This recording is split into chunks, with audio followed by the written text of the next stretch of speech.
Nous sommes venus pour l'adorer. Quelqu'un répète après moi. C'est le titre.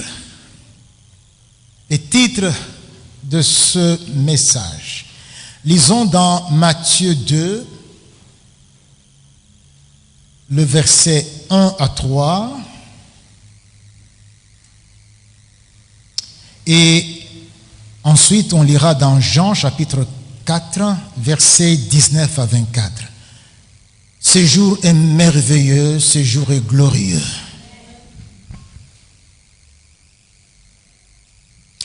Je m'en vais lire. Jésus étant né à Bethléem en Judée, au temps du roi Hérode, voici des mages d'Orient arrivèrent à Jérusalem et dirent: où est le roi des Juifs qui vient de naître?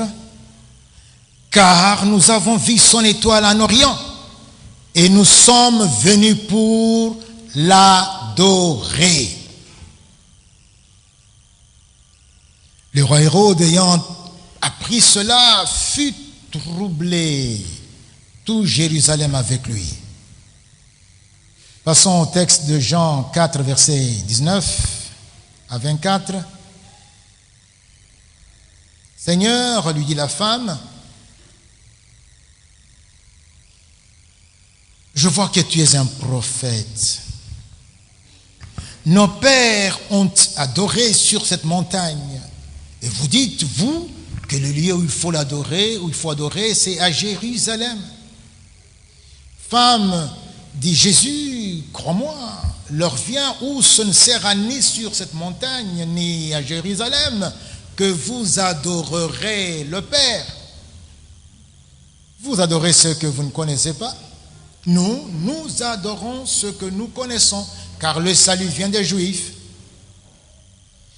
Mais l'heure vient, et elle est déjà venue, où les vrais adorateurs adoreront le Père en esprit et en vérité, car ce sont là les adorateurs que le Père demande. Dieu est esprit. Il faut que ceux qui l'adorent en esprit et en vérité. Amen. Amen. Mettez-vous, mes frères. Nous sommes venus pour l'adorer. Quelqu'un peut dire après moi. Nous sommes venus pour l'adorer. Même quand vous entendez ces cris-là, c'est l'adoration. Si c'est une dame ou un monsieur qui crie là, c'est sa façon d'adorer Dieu. Et Dieu agrée ce type d'adoration aussi. C'est parce qu'on n'a pas su, on avait voulu que nous soyons avec tous nos enfants. Nous les saluons là où ils sont. Dieu les bénit. La main du Seigneur est étendue sur nous tous ici, mes frères. Frères et sœurs, nous venons de faire ces deux lectures. À l'instar de ces mages qui viennent d'effectuer un si long périple, nous sommes nous aussi partis de loin. Si ce n'est pas de très loin, et sommes arrivés jusqu'à ce jour en ce lieu. Mais pour la même raison que celle qui avait conduit les mages jusqu'à Bethléem, pour l'adorer. Nous sommes venus pour l'adorer. Nous sommes venus, mes frères, adorer celui qui a promis qu'il est au milieu de 2 ou 3 qui se réunissent en son nom. Nous sommes venus, mes frères, adorer le grand libérateur. Il nous a arrachés de la captivité où nous étions reclus dans nos maisons, interdits d'accès à nos temples. Il est venu nous libérer. Nous sommes, mes frères, venus adorer le grand combattant qui s'est battu avec détermination pour nous délivrer de toute captivité. Lui, nous devons l'adorer, mes frères. Et il a voulu que ça soit dans ce sanctuaire qui était fermé. Que nous soyons là aujourd'hui, vous et moi, pour lui dire gloire à toi. Pour lui dire merci. Ça, c'est le lieu où notre Dieu mérite d'être loué. Voilà, mes frères, ce qui arrive ici sème le trouble chez Hérode, dans le camp de Satan. Quand nous sommes ici, là, Satan est troublé. Il est dans la confusion. En lingala, on dit Azakoli Mino. Il est fâché. Tandis que Dieu jubile. Notre Dieu prend plaisir en un moment comme celle-ci. Mais bien aimé, le petit enfant de Bethléem, que les mages sont partis adorer, n'a pas changé. Il est le même hier. Il est le même aujourd'hui. Il est le même éternellement.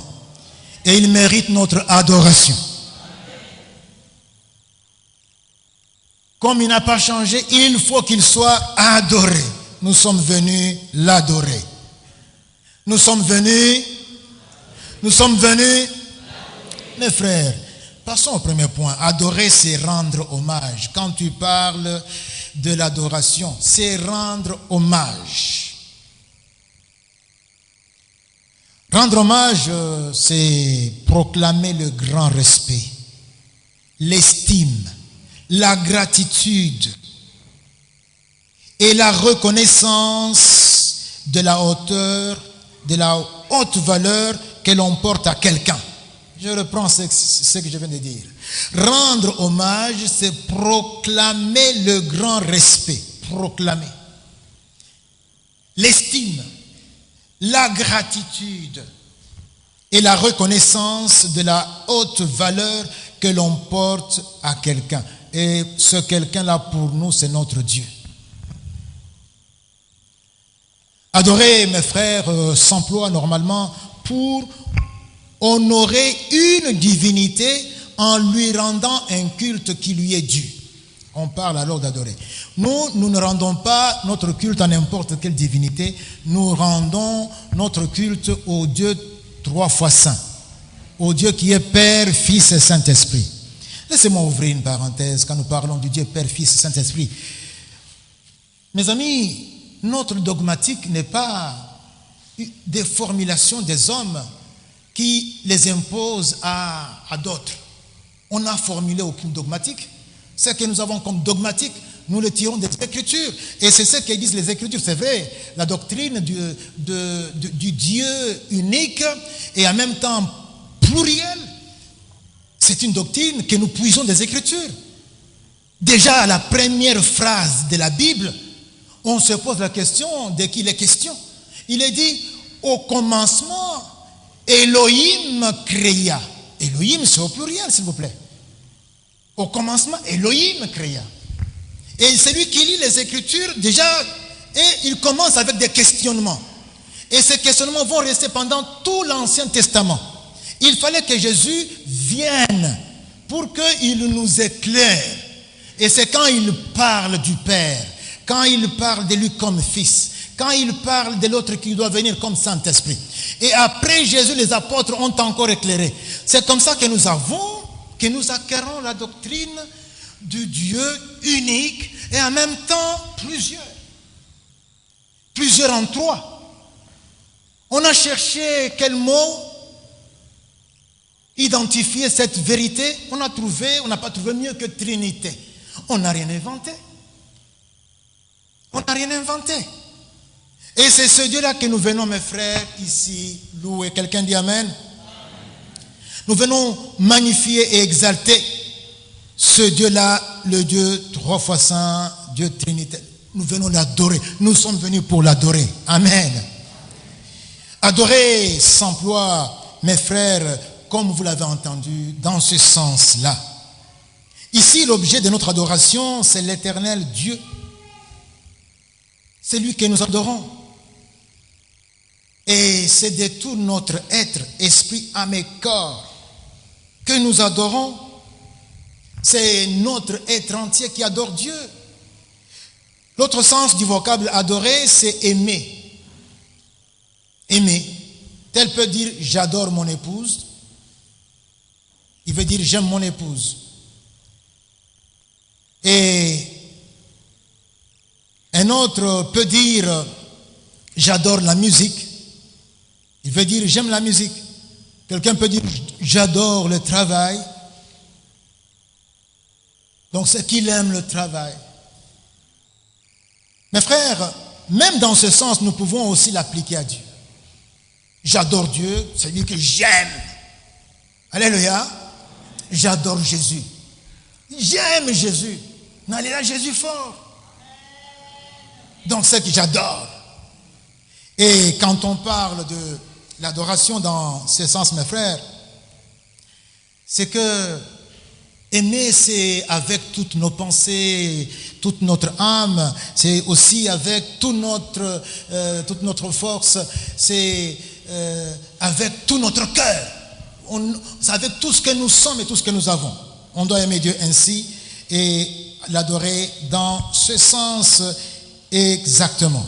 Mes chers frères, mes chères sœurs, quand nous lisons dans Romains chapitre 12, versets 1 et 2, Paul parle du culte raisonnable, du culte que Dieu agrée, la véritable adoration.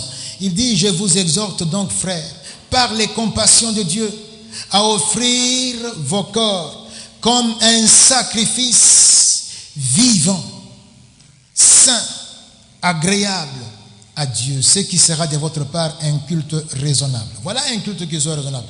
Donc vous venez avec tout ce que vous êtes, votre corps. Vous vous donnez totalement. Et rien ne doit rester. C'est comme ça que vous devez le faire et non vous conformer au siècle présent. Plutôt soyez transformés et renouvelés et par le renouvellement de l'intelligence, afin que vous discerniez quelle est la volonté de Dieu, comment Dieu veut qu'on l'adore. Et cela doit changer, ça doit évoluer. Au commencement, tu as été un tel adorateur, une telle adoratrice, mais avec le renouvellement de l'intelligence, cette adoration doit aller évoluant, s'améliorant. Pourquoi? Parce que le Saint-Esprit est en train de te montrer de plus en plus comment il faut être une vraie adoratrice et comment il faut être un vrai adorateur. Et dans ce culte qui est le véritable, la louange du Seigneur doit être mise à contribution, mes frères. Les Écritures nous le recommandent dans Hébreux 13, 25.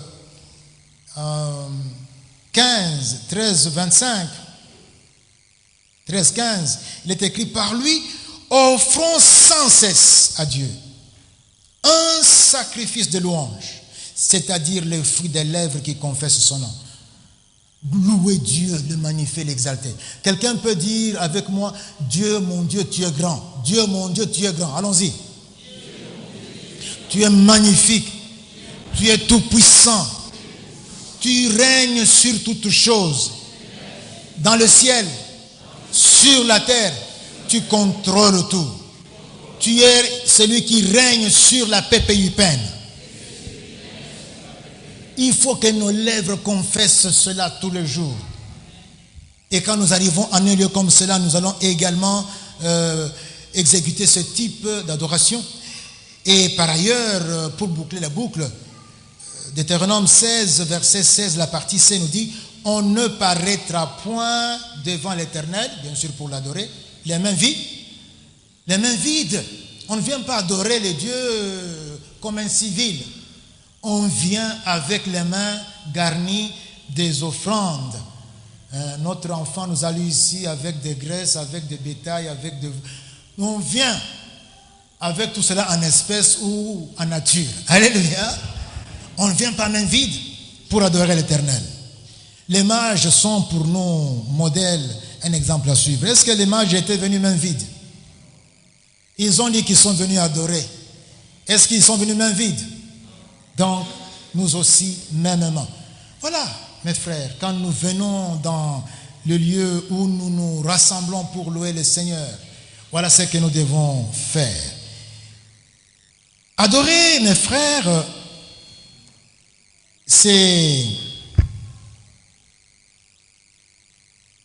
dans la vie de tous les jours. Ce n'est pas une question ponctuelle seulement. L'adoration, mes frères, n'est pas que cet acte ponctuel seulement. L'effet ponctuel est ici avéré par un lieu, un cadre où nous nous retrouvons. Le sanctuaire de gloire. Mais aussi un temps pendant lequel nous sommes en train de louer le Seigneur. Ça peut être 1 heure, 2 heures, ou même 3 heures. Donc il y a le temps et l'espace, c'est ponctuel. C'est 1 heure, 2 heures, 3 heures, et puis c'est dans un lieu donné. Mes frères, mes sœurs, on peut appeler ça une adoration, on peut dire temporelle, ponctuelle, fixée dans le temps et cloisonnée quelque part là dans le temps et l'espace. L'adoration ponctuelle ne représente rien si elle n'est pas assise sur ce que nous appelons l'adoration permanente.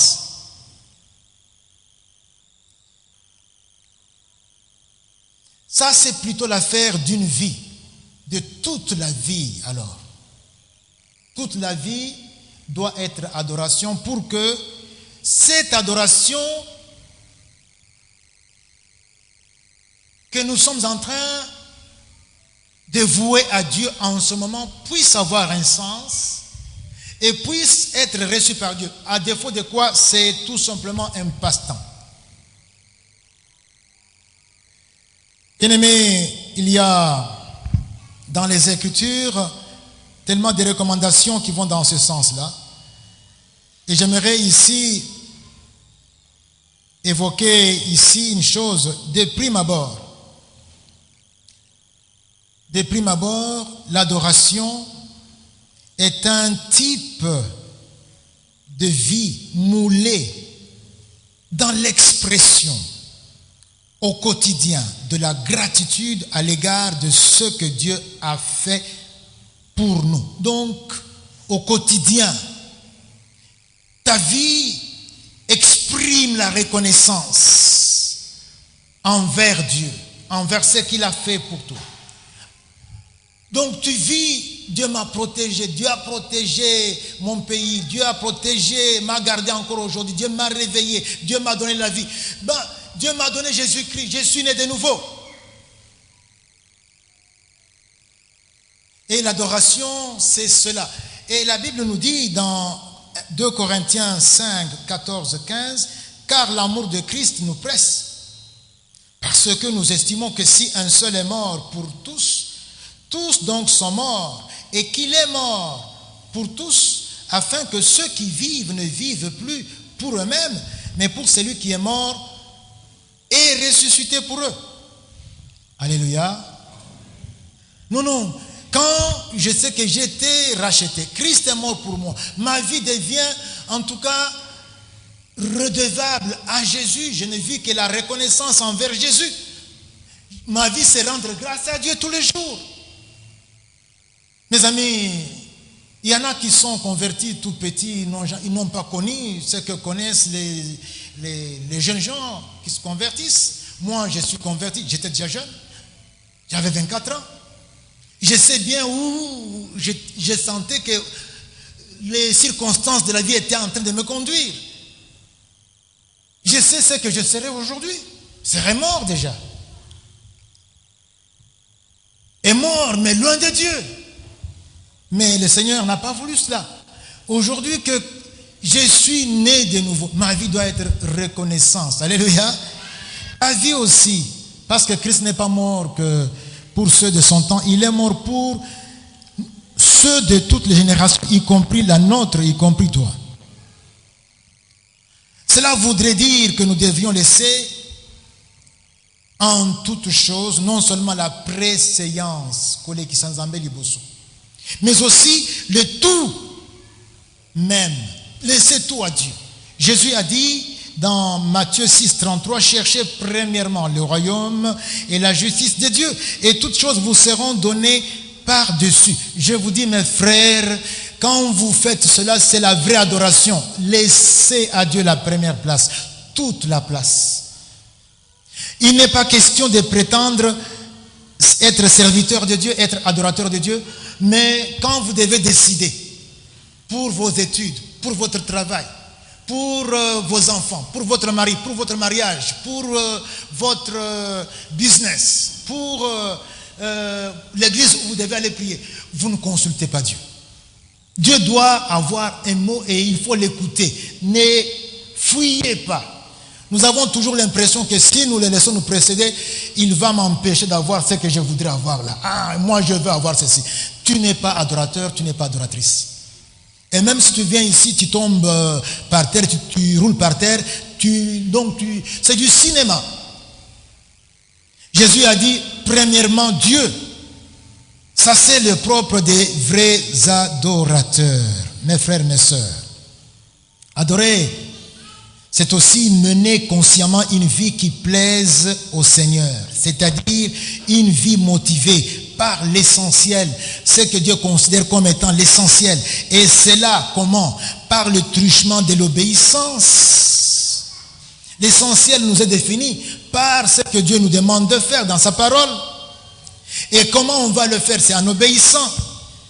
Vous savez bien que l'obéissance vaut mieux que des sacrifices et 1000 sacrifices, que tous les sacrifices du monde réunis. L'obéissance, mes frères.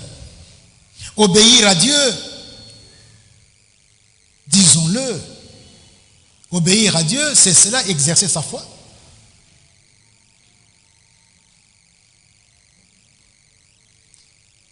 C'est pourquoi, mes frères, sans la foi, il est impossible de lui être agréable, parce que la foi vient de ce que l'on entend, ce que l'on entend de la parole de Christ. Et quand Dieu parle, tu n'écoutes pas. Ça veut dire que tu ne fais pas ce qu'il voudrait faire.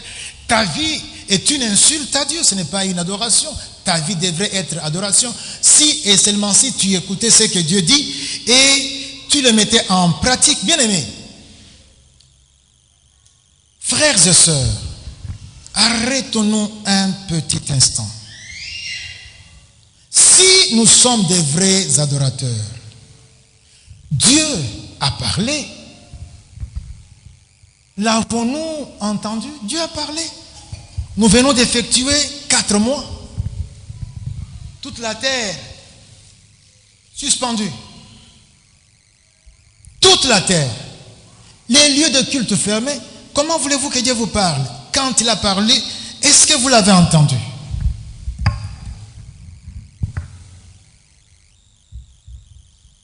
Sommes-nous tout simplement dans la distraction où nous avons prêté attention à ce que Dieu nous a dit? Une autre question que je pose à nous tous, à tout le moins, Dieu a requis notre attention pour l'entendre. Nous sommes-nous arrêtés pour lui prêter cette attention? Donc ce que Dieu a fait, il a dit arrêtez, arrêtez, je vois que vous courez rapidement là. Sachez que c'est moi Dieu. Est-ce que nous nous sommes arrêtés pour dire Seigneur, parle, ton serviteur, ta servante écoute, pour que nous sachions qu'est-ce qui nous arrive? C'est ça que Dieu attend du vrai adorateur. C'est celui qui prête attention, puisque c'est quand tu prêtes attention que tu vas entendre ce que Dieu dit. Et que par conséquent, tu vas lui obéir. Et lui obéir, c'est cela la foi. La foi sans laquelle il est impossible de plaire à Dieu. Mes frères, mes sœurs, c'est tantôt d'une façon, tantôt d'une manière, et puis tantôt d'une autre, que Dieu parle. Il suffit de prêter attention. Nous ne pouvons, frères et sœurs, prétendre être enfants de Dieu, c'est-à-dire des vrais adorateurs de Dieu, sans avoir l'humilité nécessaire pour plaire à Dieu. Autrement dit, quand Dieu dit un mot, nous nous arrêtons et puis nous nous exécutons. Pour plaire à Dieu avec cette humilité, ou bien sans chercher la paix avec Dieu, par une obéissance toujours permanente. Si tu veux la paix avec Dieu, obéis-lui. C'est comme ça qu'il est dit que les artisans de la paix seront appelés donc fils de Dieu. Et de même aussi les pauvres en esprit, ceux qui savent qu'ils n'ont rien, qu'ils n'ont que Dieu comme source de tout. Et qui par conséquent vont lui obéir quand il parle. Le royaume de Dieu est à eux. Donc le royaume de Dieu est pour les vrais adorateurs. Un vrai adorateur est un artisan de paix. La paix d'abord avec Dieu. Un vrai adorateur, mes frères, c'est celui qui est pauvre en esprit devant Dieu. Et quand Dieu parle, il s'arrête et puis il prend ce que Dieu dit, il le met en pratique, il vit de ce qu'il n'a rien par lui-même. Adorer enfin a à faire avec un style de vie qui a pour unique et seul objectif le ciel. Colossiens 3, verset 1 dit ceci: si donc vous êtes ressuscités avec Christ, cherchez les choses d'en haut, où Christ est assis à la droite de Dieu. Affectionnez-vous aux choses d'en haut et non à celles qui sont sur la terre.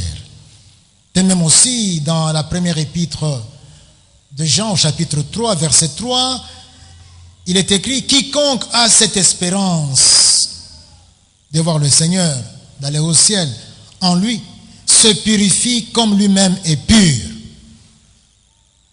On vit en fonction. Qu'est-ce qui nous purifie si ce n'est la parole de Dieu? Si le jeune homme doit garder pure ses voies, il doit marcher selon la parole de Dieu. Il n'y a pas que les jeunes hommes, la jeune fille et tout homme, tout être humain. Enfin, mes frères, adorer, c'est dans le cadre d'une église locale. Ah oui. Sans une église locale à laquelle tu es engagé, tu es attaché comme membre actif. J'insiste bien, membre actif. Est-ce que je parle à quelqu'un? Sans une église locale à laquelle tu es attaché comme membre actif, tu es alors hors du schéma de Dieu en tant qu'adorateur ou adoratrice. En ce qui concerne l'adoration, si tu n'es pas membre engagé d'une église locale, donc tu es en dehors du schéma de Dieu. En effet, tout ce que tu as obtenu, tout ce que tu obtiens, et toi-même devait normalement revenir au Seigneur et tout apporter au Seigneur. Quelqu'un dit Amen. Quelqu'un dit Amen. On ne peut pas, mes frères, être là comme un franc-tireur. Non, moi, j'ai pris Christ. Tu ne peux pas être attaché à la tête seulement comme un membre n'est pas attaché à la tête. Il est attaché au corps. Et le corps, c'est l'église. Quelqu'un m'entend, mes frères? Non, ne venez pas avec les discours du genre, moi, je prie chez moi seul, et puis, non, le chemin de Dieu est autre. Il faut être membre du corps de Christ, être membre d'une église. Tout ce que tu obtiens, tout ce que... Et toi-même, vous êtes destiné à Christ. Or, Christ, c'est la tête. La tête de quoi? La tête du corps. Et le corps, c'est l'église. Tu ne peux pas dire que tu es de Christ sans être attaché au corps. Et le corps local qui doit être visible, c'est l'église locale. C'est la tienne. Mes frères, à quelques coefficients directeurs sine qua non, incontournables, dont nous parlerons, si Dieu le veut, le dimanche prochain.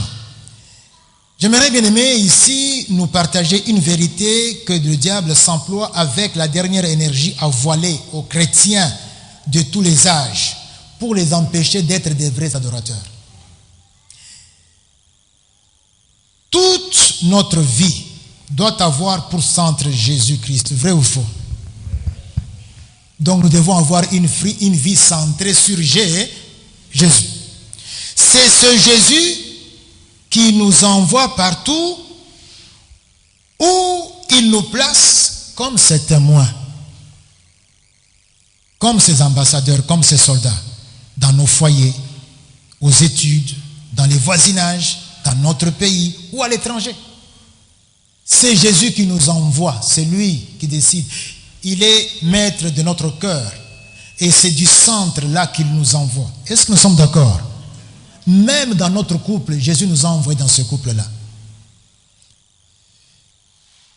Il y a également, mes frères, donc quand on parle de Jésus qui nous envoie, c'est un mouvement qui est centrifuge, qui va du centre et qui va aux confins de la terre.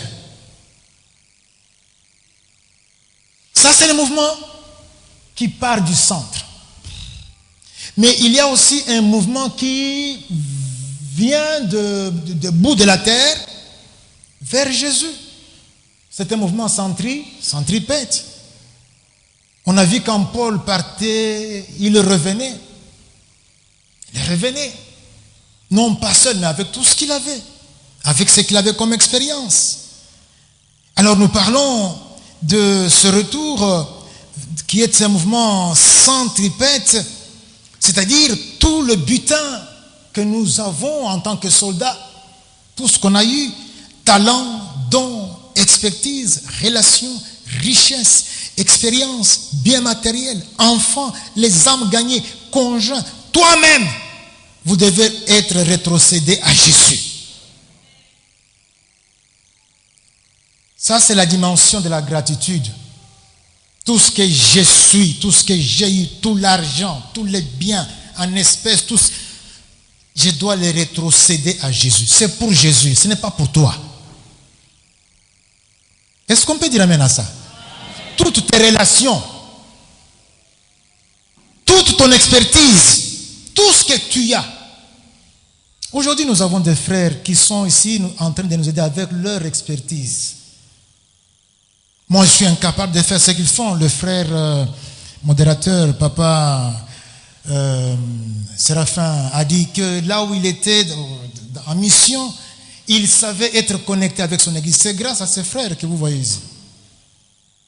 Tout ce que vous avez à l'université, tout ce que vous avez dans votre travail maraîcher, dans votre tout ça, c'est Jésus qui t'a envoyé là où tu es parti. Alors, ça appartient à Jésus. Tu dois les lui rétrocéder. Ça, vous devez le savoir. Voilà pourquoi ton église locale est incontournable. Parce que quand tu viens rétrocéder à Jésus, Jésus est la tête. Est-ce qu'il y a une tête qui est sans corps? Oui ou non? Est-ce qu'il y a une tête qui est sans corps? Alors, si Jésus est la tête, le corps c'est? Et si Jésus, la tête est invisible, est-ce que le corps est invisible? Et puisque toi tu es visible, ce que tu as, tu vas le donner à qui? Et Jésus qui est visible, c'est qui? L'église. Mes frères, donner à l'église, c'est donner à Jésus. Je vous dis que tous, c'est ça, il y a le mouvement centrifuge et le mouvement centripète. C'est comme ça, Isagaboui. Ok, aux zongi. Et tout ce que tu as, c'est ainsi que quand tu es devenu le professeur, il y a un professeur qui est venu lire ici. S'il n'était pas professeur, il n'aurait pas su lire. Donc, tout ce qu'il a appris en tant que professeur, c'est pour lire un jour ici à l'église. Alléluia. Tout ce que nous sommes. Mes amis, l'église est le seul endroit où Dieu va nous évaluer. Ce n'est pas là où nous sommes en train d'épater n'importe qui. Tout ce que vous avez là, c'est pour les ramener à Jésus, c'est-à-dire à l'église.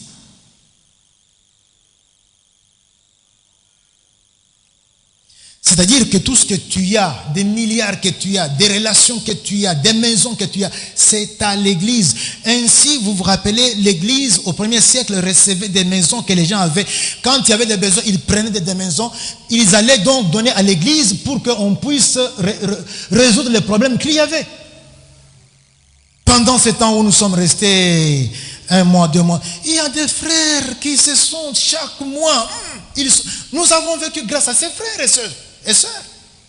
Avec leur, ils ont été réguliers.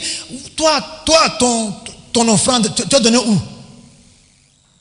Dis à ton voisin, tu as donné où ton offrande? Tout c'est moi. Ta dîme, elle est où? Sans ces frères et ces sœurs qui se sont dépossédés de ce qu'ils avaient, votre église ici n'allait pas survivre. C'est puisqu'ils ont compris que ce qu'ils ont eu là, ce qu'ils ont reçu, c'est à Jésus donc aller à l'église. Et Jésus vous dit, apportez une offrande volontaire, apportez votre dîme. Il n'a pas dit, écoutez, videz tout. Et puis vous restez encore insensible. Toi qui n'as pas donné, en tout cas, sachez bien que tu n'as pas fait ce qu'un adorateur, un vrai, doit faire.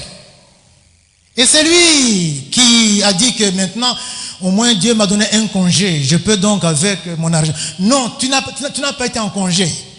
L'église a vécu. Alléluia. Est-ce que je suis devenu votre ennemi parce que je vous dis la vérité? Et pourquoi vous devenez triste? Alléluia. Donc voilà donc mes frères, nous lisons dans Hébreux chapitre 10 verset 25 que l'église locale est incontournable. N'abandonnons pas notre assemblée comme c'est la coutume de quelques-uns. Il y en a qui abandonnent pour un rien. Oh, en tout cas, finginga. Oh, kuna pesinga kanda. Ou bien, bon, écoutez, bon, je peux quand même me reposer aussi. N'abandonnons pas notre assemblée. Notre église locale, ne l'abandonnons pas. Mais exhortons-nous réciproquement, et cela d'autant plus que vous voyez s'approcher les jours. Mon frère, ma soeur, qu'en est-il de ton engagement dans ton église? Ton engagement détermine ton taux, ton niveau d'adorateur ou d'adoratrice. Est-ce que tu es un vrai ou bien tu es celui qui fait les simulacres d'adoration quand on se retrouve ici? S'il plaît à Dieu, nous poursuivrons ce sujet dimanche prochain. Il y a encore à dire quand il faut se référer à ce qu'on peut appeler des coefficients de capitalisation des résultats. Pour être un vrai adorateur, il y a donc les CCR, donc coefficient de capitalisation des résultats. Il faut qu'on en parle pour que tu sois certain que tu es une vraie adoratrice, un vrai adorateur. Nous sommes venus pour l'adorer. Quelqu'un peut répéter après moi, nous sommes venus pour l'adorer. Et pour adorer, il faut qu'on sache ce que c'est que la vraie adoration. Seigneur mon Dieu, je te dis merci parce que tu es l'Éternel, tu es le Seigneur, tu es le centre de notre vie, tu es celui que nous sommes venus adorer, tu es celui que nous sommes venus magnifier, tu es celui que nous sommes venus louer, tu es celui que nous sommes venus exalter, tu es celui qui mérite notre gratification. Tu es le Seigneur de par-dessus tout. Tu es le Seigneur, tu es le Seigneur, le Seigneur, le Seigneur, c'est toi. Et nous sommes à tes pieds en adoration, en humble adoration. Seigneur, tu nous as donné l'occasion de nous retrouver aujourd'hui, de reprendre nos rencontres. Bénis tes enfants, bénis ton peuple, bénis ceux qui sont avec nous ici. Bénis ceux des nôtres qui n'ont pas pu venir puisque empêchés dans cette ville. Bénis ceux des nôtres qui n'ont pas su venir puisqu'ils sont en dehors de la ville. Nous les bénissons et nous bénissons ton peuple. Soyez bénis de la part de l'Éternel qui vous aime. Soyez comblés de la part de l'Éternel qui vous aime. Soyez bénis vous tous adorateurs et adoratrices de l'Éternel. Au nom de Jésus. Amen.